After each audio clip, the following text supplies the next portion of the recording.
Assalamualaikum warahmatullahi wabarakatuh. Anak-anak, sebelum kita mulai pelajaran fikih, marilah kita awali dengan bacaan doa sebelum belajar. Mudah-mudahan Allah memberikan pemahaman kepada kita semuanya. Allahumma amin. Bismillahirrahmanirrahim.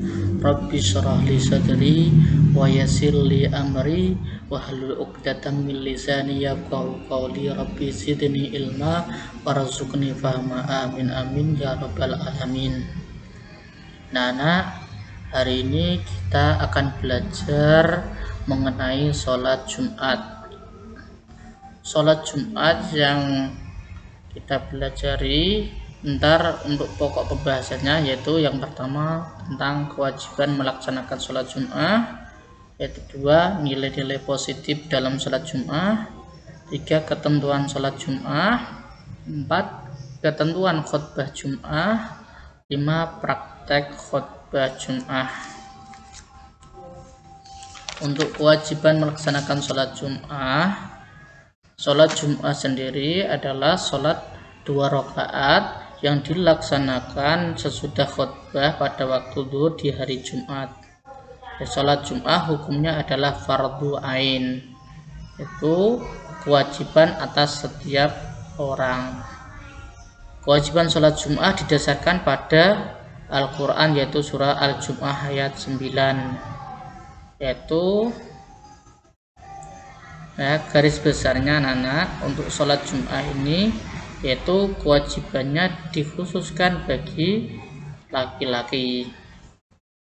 Tapi kalau seumpama ada perempuan yang melaksanakan sholat Jumat juga diperbolehkan. Orang-orang yang meninggalkan sholat Jumat 3 kali berturut-turut dengan sengaja, Allah akan menutup hatinya. Mudah-mudahan kita terhindar dari perbuatan seperti itu sehingga Allah menutup hati kita. Mudah-mudahan kita selalu melaksanakan sholat Jumat terus ya, ya. Hari Jumat merupakan hari yang mulia bagi umat Islam, makanya termasuk juga seperti halnya hari raya Idul Fitri dan hari raya Idul Adha. Rasulullah sampai menyebut hari Jumat itu sebagai raja dari segala hari. Terus nilai-nilai positif sholat Jumat apa saja sih anak-anak? Ya, yaitu dampak positifnya yaitu 1, yaitu menjalin persatuan dan kerukunan sesama muslim. Tidak akan terjalin persatuan dan kerukunan sesama muslim. Kedua, memberikan penghargaan hak yang sama terhadap semua warga masyarakat. Artinya haknya akan terpenuhi sama, seperti tidak memandang. Yang ketiga ialah selalu mengingatkan kita untuk selalu bertakwa kepada Allah Subhanahu wa Ta'ala. Yang keempat, meningkatkan rasa syukur kepada Allah akan nikmat yang diberikan kepada kita. Yang kelima, sebagai bekal persiapan hidup di akhirat. Ya, dengan kita melaksanakan sholat Jumat berarti otomatis amal kita juga bertambah. Yang keenam, ya, termasuk nilai positif yang keenam ialah melatih seseorang untuk hidup berdisiplin. Nomor 7, sholat Jumat dilakukan 1 minggu sekali. Itu tadi nilai-nilai positif yang diambil dari sholat Jumat. Untuk ketentuan sholat Jumat, ya, syarat wajib sholat Jumat yaitu yang pertama ada Islam, ada baligh, ada berakal, sehat. Yang keempat ada sehat 5 laki-laki, yang 6 penduduk tetap atau bermukim. Itu syarat wajib sholat Jumat, itu yang diwajibkan dalam sholat Jumat. Yang kedua anak-anak ada syarat sah sholat Jumat. Yang pertama dilakukan di tempat yang menetap atau pemukiman penduduk.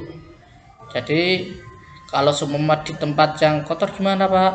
Tidak boleh, karena harus di tempat yang suci.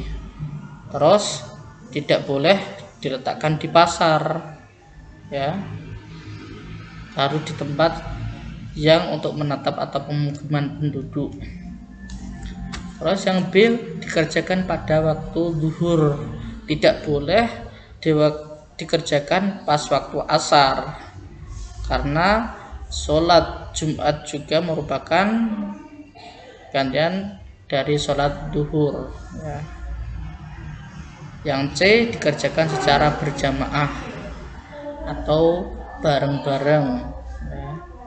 Bareng-bareng ke masjid. Yang 4, dikerjakan setelah 2 khutbah. Terus syarat sholat Jumat yaitu ada hal-hal yang apabila dilaksanakan menyempurnakan sholat Jumat, yaitu adapun yang termasuk sunnah sholat Jumat adalah sebagai berikut ya. Jadi yang termasuk sunnah sholat Jumat ialah yang pertama mandi sebelum sholat Jumat. Jadi kita disunahkan mandi sebelum berangkat menunaikan sholat Jumat. Yang B, menggunakan pakaian yang bersih, rapi, dan lebih utama yang berwarna putih.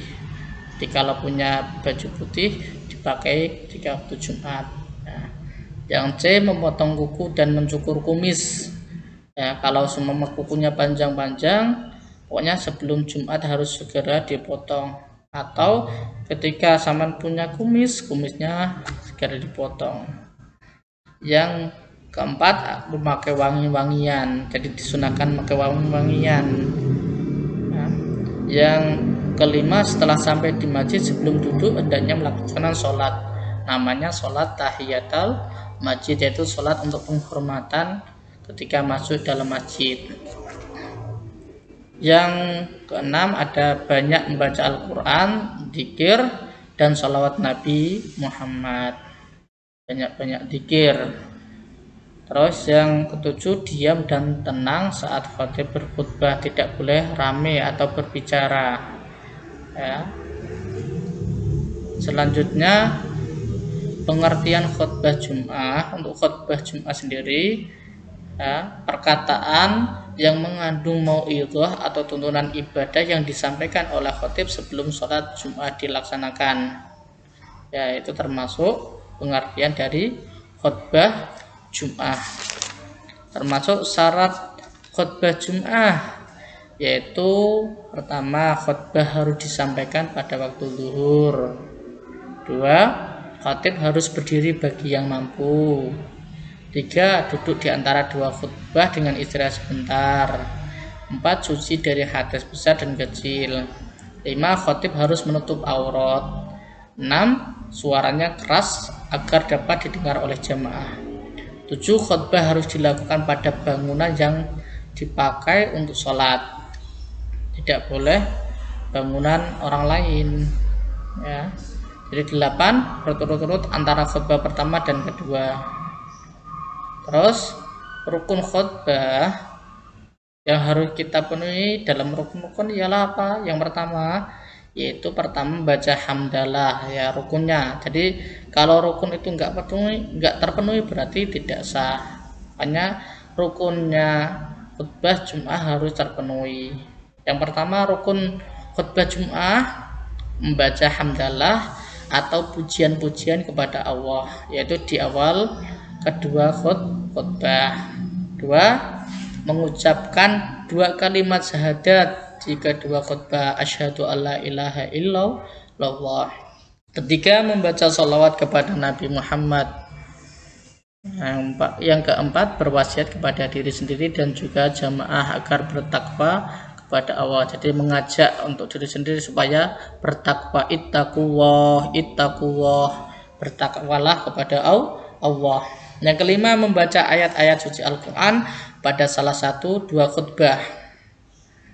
Yang keenam, mendoakan kaum muslimin dan muslimat pada khutbah yang kedua. Itu tadi rukun khutbah yang harus dipenuhi.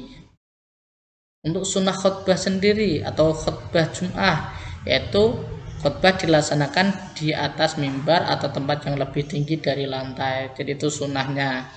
Kedua sunnah khutbah Jumat yang kedua ialah mengucap salam sebelum muadzin mengumandangkan adzan. Jadi salam dulu.